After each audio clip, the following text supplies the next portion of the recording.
What's up, everyone? Welcome to another week of Ghost Chat Radio. I am your host, the Paranormal Rebel, Jason Stanton.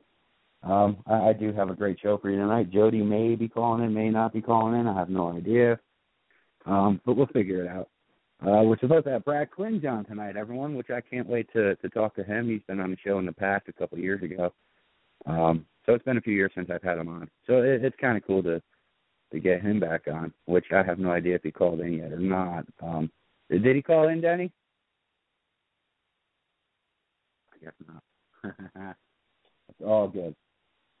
But no, not yet, Jake. Sorry about that. Not yet.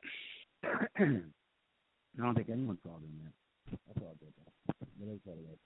I'm going to tell everyone again to go to Amazon, pick up Unrested Peace, my book, which every book sale, $2 is going to Toys for Tots. So you can buy the book as a gift and help kids across the country have gifts underneath their tree. So that's a very good thing you might want to take advantage of. It's a very good thing to do, and anyone who knows me knows that I love helping everybody out. So if I can help some kids be happy one Christmas morning, I'll take great pride in that. May not always work. I think it's the second fundraiser or cause that I actually did for Toys for Tots. So it's always good to do that. But hopefully people call in a few minutes, which would be great. But tonight we're going to do some news reports again. Hopefully, we don't have any issues. But tonight's first news report: teleportation reaches farthest distance yet.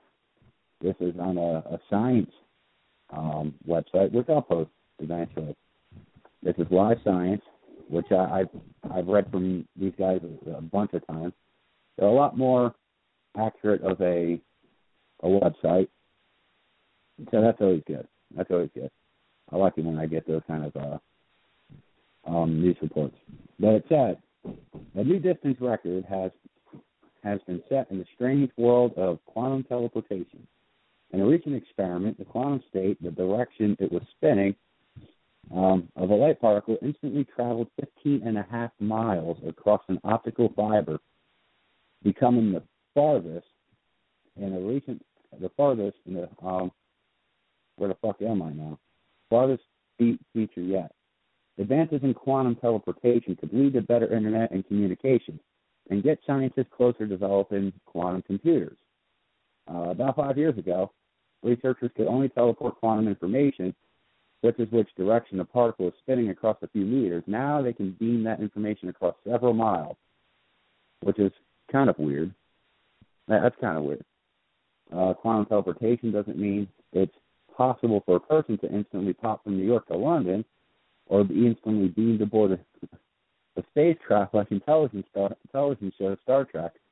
Physicists can only instantly transport matter, but they can instantly transport information through quantum teleportation. This works thanks to a bizarre quantum mechanics property called entanglement. Quantum entanglement happens when two subatomic particles stay connected no matter how far apart they are. When one particle is disturbed, it instantly affects the entangled partner. It's impossible to tell the state of either particle until one is directly measured. But measure one particle instantly determines the state of its partner. In the new record-breaking experiment, researchers from the University of Geneva, NASA's Jet Propulsion Laboratory, and the National Institution of Standards and Technology used a superfast laser to pump out photons. Every once in a while, two photons would become entangled. Once the researchers had entangled a pair, they sent one down the optical fiber and stored the other in a crystal at the end of the cable. Then the researchers shot a third particle of light at the photon traveling down the cable. When the two collided, they obliterated each other.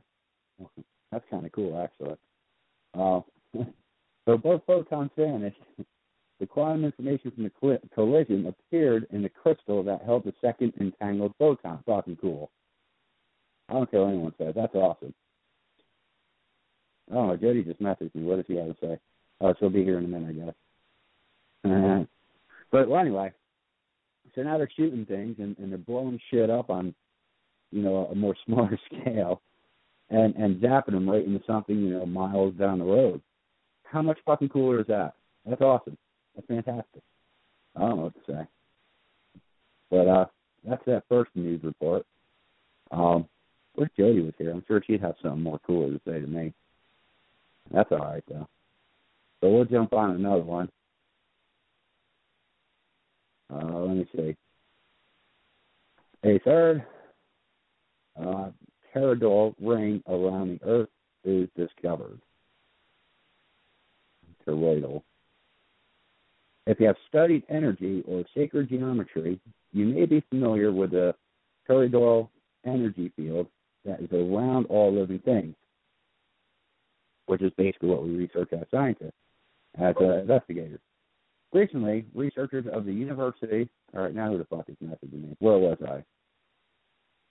Recently, researchers at the University of Colorado at Boulder discovered a powerful force field.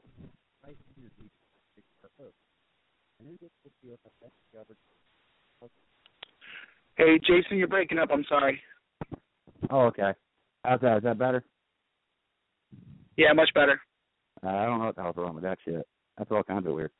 All right, well, anyway, as I was saying. We talk about weird news and see that happens? It's crazy. Everything gets all fucked up. An invisible shield that has been discovered some 7,200 miles above Earth that blocks so-called killer electrons, which whip around the planet at near light speed and have been known to threaten astronauts, fly satellites, and degrade space systems during intense solar storms. This is all from the University of Colorado. This energy field was discovered in the Van Allen radiation belts, which are two large toroidal-shaped rings above the Earth that are filled with high-energy electrons and protons. According to Professor Daniel Baker, director of CU Boulder's Laboratory for Atmospheric and Space Physics, the Van Allen radiation belt is held in case by Earth's magnetic field and will periodically swell and shrink depending on the level of energy being emitted from the sun, which is kind of interesting because I don't know if a lot of people know this, but I've been researching on the, the magnetic field on this planet affecting paranormal activity. A lot of people actually should know that by now. But I've been doing a lot of research on that and running a lot of tests and keeping a data log of all of my activity, when it happens, how it happens, so forth and so on. And something like this actually helps solidify what I'm trying to prove. So that's kind of cool, actually. It's good enlightenment for me, at least. Well, anyway, I'll continue the story. As the first significant discovery of the space age, the Van Allen radiation belt were detected in 1958 by Professor James Van Allen and his team at the University of Iowa, and were found to be compromised of an inner and outer belt extended up to 25,000 miles above the Earth's surface. In 2013, Baker, who received his doctorate under Van Allen, led a team that used the twin Van Allen probes launched by NASA in 2012 to discover a third transient storage ring between the inner and the outer Van Allen radiation belts that seem to come and go with intensity of space weather. All right? What he discovered was an extremely sharp boundary at the inner edge of the outer belt that appeared to be blocking the electrons and actually shielding the Earth from these intense energies. Interesting. It's almost like these electrons are running into a glass wall in space, said Baker, somewhat like the shields created by force fields on Star Trek that were used to repel alien weapons. We are seeing an invisible shield blocking these electrons. It's extremely puzzling phenomena. That's what they're saying. Originally, scientists thought that the highly charged electrons, which were traveling towards Earth around 100,000 miles per second, would break up when they encountered the air molecules in the upper atmosphere. But now we can clearly see that they are being stopped by this energetic force field before they even get pretty fucking powerful, if you think about it. The researchers that began searching for what would cause this force field to be formed. They knew that the two belts were linked to the magnetics of the Earth, but this shield was different. Nature abhors strong gradients and generally finds ways to smooth them out.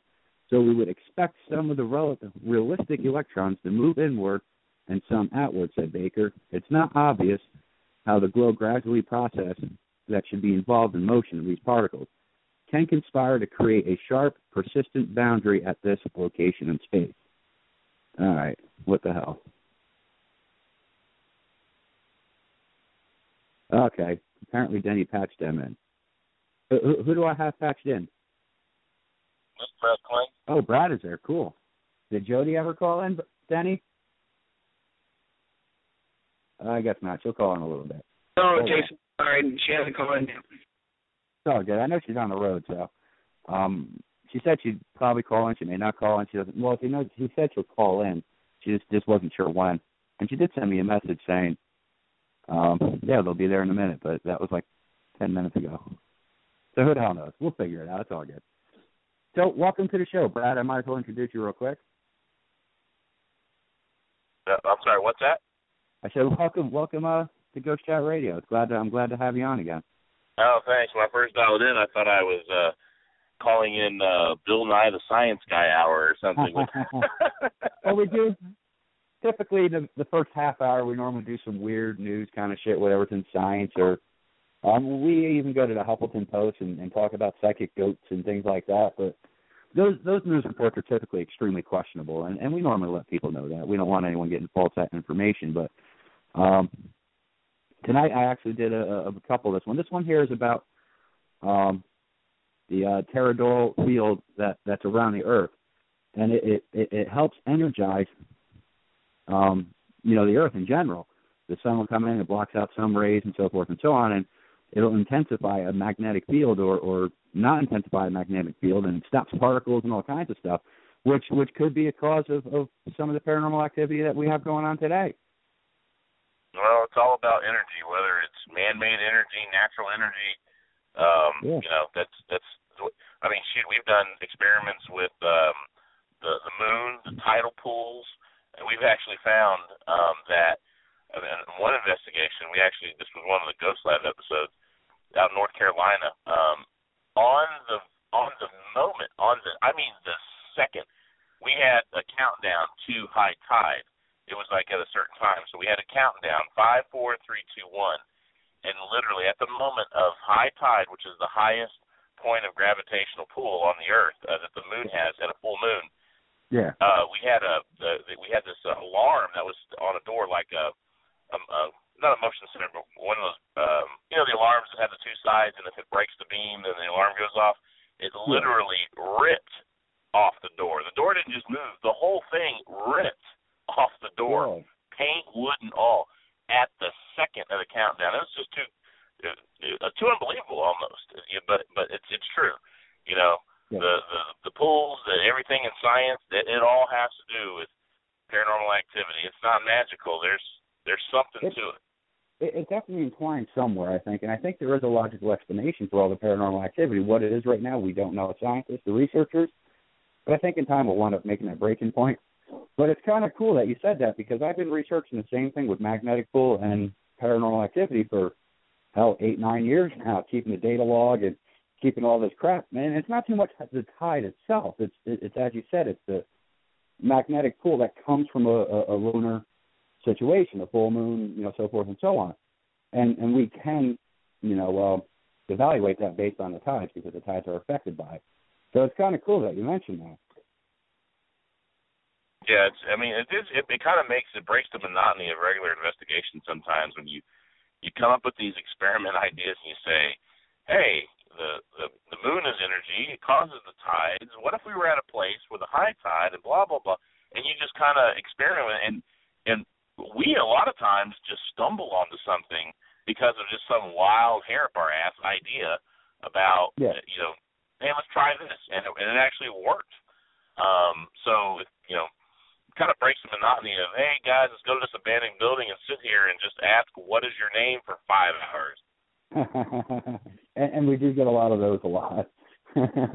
But, yeah, I agree with you. And I always encourage everybody to think outside of the box and don't be afraid to try new things. Be as experimental as you possibly can. I mean, you don't have to go into a place and be a dick or anything, but, if you can figure out a way to bring in some kind of weird device or think of some way that energy is being portrayed in something and utilize that in some kind of manner while investigating to get the research that you need, I say go for it. Yeah, just everyday devices. I mean, like I said, you can go to any website to find what the tidal charts are, what the moon phases are. You know, what the fullest